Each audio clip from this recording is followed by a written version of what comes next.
আচ্ছা, তোমরা কি মোবাইল কেনার আগে মোবাইলের কভার কিনে রাখো, বা জায়গা কেনার আগে ইট কিনে রাখো ঘর করার জন্য? কেন বলছি, ভিডিওটা পুরোটা দেখো, তাহলেই বুঝতে পারবে, আর কমেন্টে আমাকে জানাবে।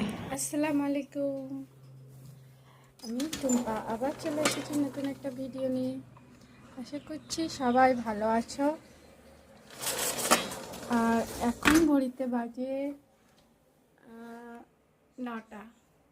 আর আজকে যেহেতু রবিবার, এখনও আমার ছেলে বর কেউ ঘুম থেকে ওঠেনি। আমি তো উঠে ঘরের কাজকর্ম লেগে পড়েছি, আর তার সাথে কাজ করতে করতে পাকিস্তানি ড্রামা। তো চলো আর কি করা যায় দেখি। এদিকে তো পড়ে আছে অনেকগুলো বাসন, এগুলোকে আগে মেজে নেব, তারপরে ওদের জন্য খাবার রেডি করব। বেশ কিছুটা বেলা হয়ে গেছে, আর ওরা তো ঘুম থেকে উঠছে না, ওই জন্য আমি রান্নাটা বসিয়ে দিলাম। ওরা উঠতে উঠতে আমার কিছুটা রান্নাও হয়ে যাবে। তো এখন আমি করছি লাউ ভাজা। খুঁজে বেড়াচ্ছে কোথায় কি খুঁত আমার বের করা যায়। হ্যাঁ, শুরু। আমার হচ্ছে রান্না কমপ্লিট।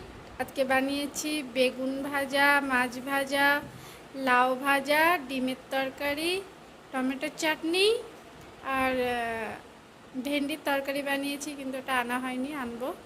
ছেলে যেহেতু মাছ খাওয়া পছন্দ করে না, ওই জন্য ওর জন্য ডিমের তরকারি করে দিয়েছি।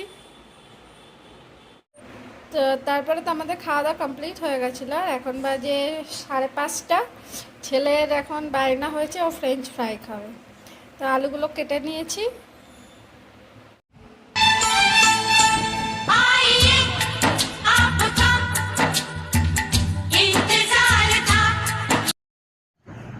তো বোঝা গেল ভিডিওর প্রথমে আমি যে কথাগুলো বলেছিলাম, এটাই হচ্ছে সেটার কারণ।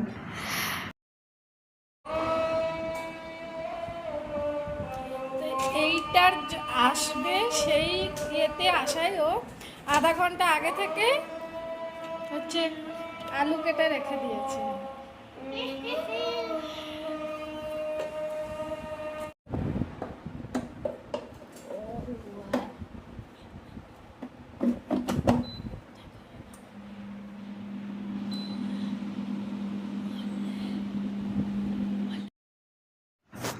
দুজনে তো একদম রান্নাঘরের ওপরে উঠে বসে পড়েছে।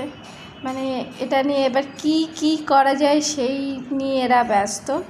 যাই হোক, ওরা ওটা নিয়েই ব্যস্ত থাকুক, আর আমি এদিকে ঘরের কাজকর্ম সারি। তো আজকের মতো ভিডিওটা এখানেই এন্ড করছি। সবাই ভালো থেকো, সুস্থ থেকো, আল্লাহ হাফেজ।